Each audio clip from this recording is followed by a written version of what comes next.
శ్రీగురుభ్యో నమః. శ్రీకృష్ణాయ పరమాత్మనే నమః.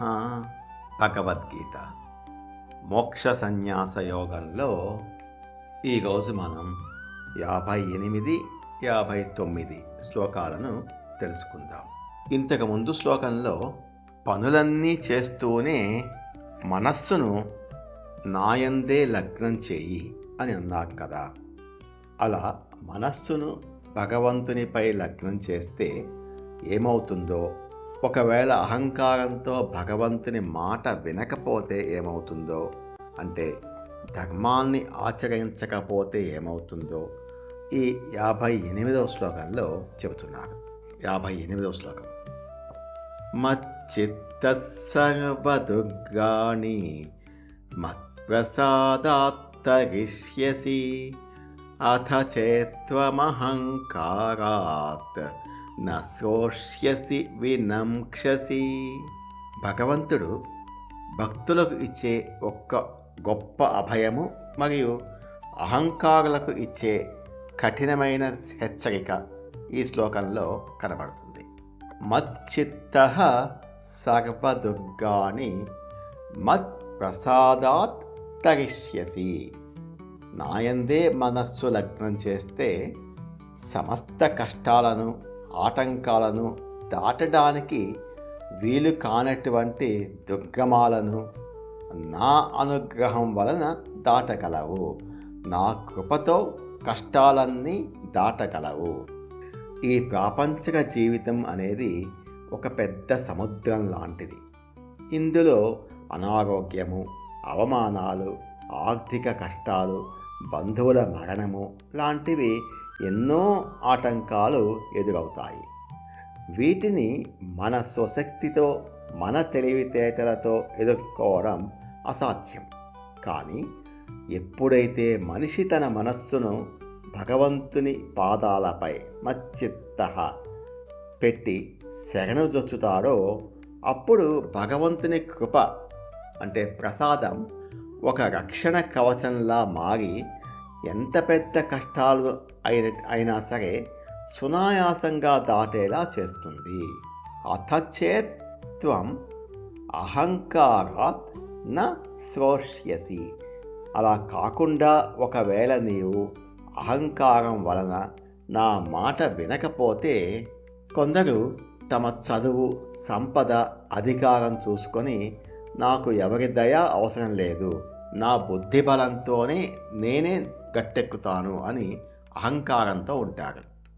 సృష్టి నియమాలను, ధర్మాన్ని, భగవంతుని మాటలను పెడచెవిన పెడతారు.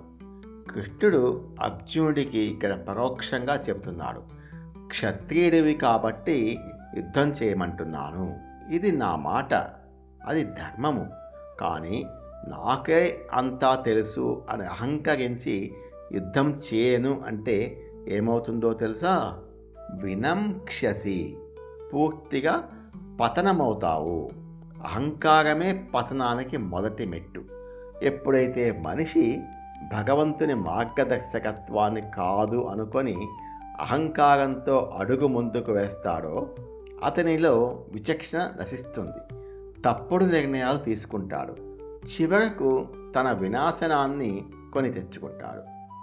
భగవంతునిపై భారం వేసి ఆయన్ను స్మరిస్తూ ధర్మ మార్గంలో నడిచేవారు ఆయన దయ వల్ల ఎలాంటి భయంకరమైన కష్టాలు అయినా కూడా సులభంగా దాటేస్తారు. కానీ పనికిరాని అహంకారంతో నాకే అంతా తెలుసు అని భగవంతుని మాటను, ధర్మాన్ని లక్ష్య పెట్టని వారు తమ పతనాన్ని తామే కొని తెచ్చుకుంటారు అని అంటున్నారు శ్రీకృష్ణ పరమాత్మ. మచ్చిత్త సర్వదుర్గాణి మత్ప్రసాదాత్ తరిష్యసి అథ చేత్వమహంకారాత్ న శ్రోష్యసి వినమ్క్షసి. ఓ అర్జున, నీ మనస్సును నాయందే లగ్నం చేయడం ద్వారా నా అనుగ్రహంతో నీవు సంసారంలోని సమస్త కష్టాలను, ఆటంకాలను సులభంగా దాటగలవు. అలా కాకుండా ఒకవేళ అహంకారంతో నీవు నా మాట వినకపోతే పూర్తిగా పతనమైపోతావు అని అంటున్నారు శ్రీకృష్ణ పరమాత్మ. 59వ శ్లోకం. ఈ శ్లోకంలో అర్జునుడి ప్రస్తుత పరిస్థితికి, అంటే ఇంతకుముందు శ్లోకం యొక్క భావాన్ని అన్వయించి అర్జునుడు ఎందుకు యుద్ధం చేయక తప్పదో వివరిస్తున్నారు. 59వ శ్లోకం.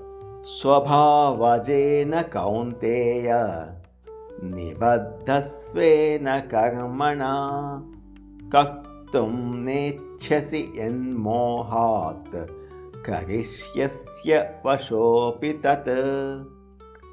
యత్ అహంకారం ఆశ్రిత్య న యోత్స్యే ఇది మన్యసే.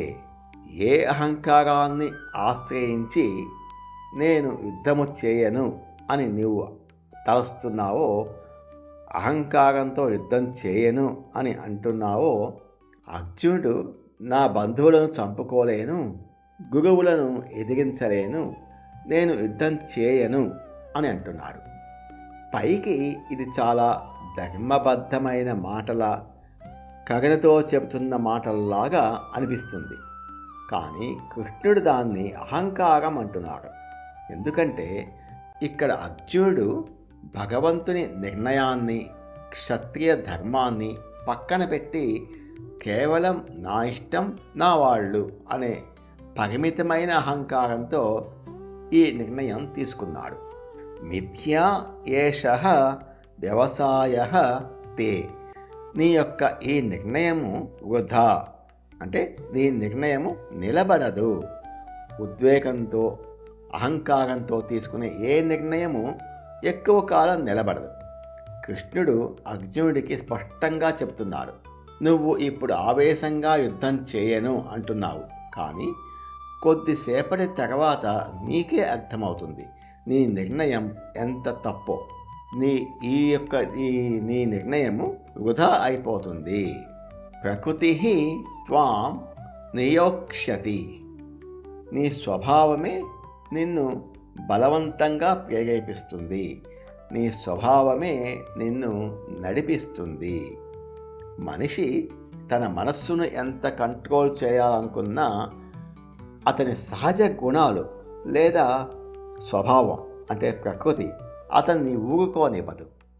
అర్జునుడు పుట్టుకతోనే అన్యాయాన్ని ఎదిరించే గొప్ప వీరుడు, క్షత్రియుడు. ఇతరులకు అన్యాయం జరిగితేనే రక్తం మరిగే స్వభావం అతనిది.